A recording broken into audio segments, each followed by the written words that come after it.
ठाकरेंच्या शिवसेनेचे नेते चंद्रकांत खैरे सध्या आपल्याशी जोडले गेले, त्यांच्याशी आपण याबाबत बोलणार आहोत।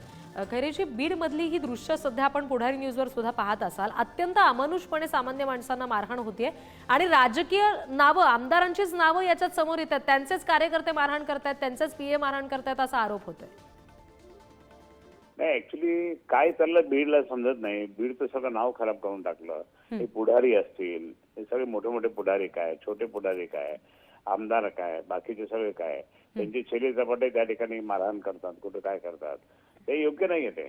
मग यांना खरं म्हणजे जे छेली झपाटे असतील, काय पुढारी सांगतात असं नाहीये, पण पुढाऱ्यांच्या नावावर, जीवावर ही लोक त्या ठिकाणी मजा करतात, दादागिरी करतात, हे योग्य नाही। म्हणजे सरकारने, राज्य सरकारने त्या ठिकाणी याच्यावर कारवाई केली पाहिजे, नाही तर बीडचं नाव खराब होईल, बीडमध्ये कोणी येणार पण नाही।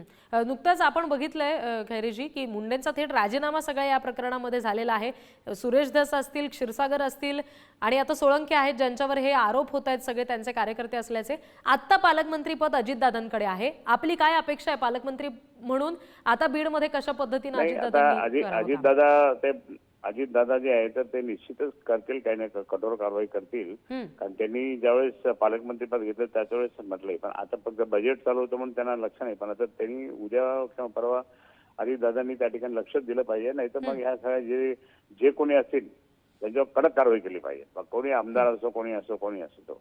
बरं, आता जसं तुम्ही म्हणालात खैरेजी की आता अर्थसंकल्प तर सादर झालाय, आता अजितदादांची आपण या संदर्भात भेट घेणार का? ठाकरेंची शिवसेना म्हणून आपण कुठलं पाऊल याबाबत? नाही, आम्ही नाही केलं ते। आम्ही त्यांना आता तुमच्या पुढारी मार्फत मी सांगितलं, आता ते पाहू दे काय लक्ष करत, नंतर मग बोलू परत।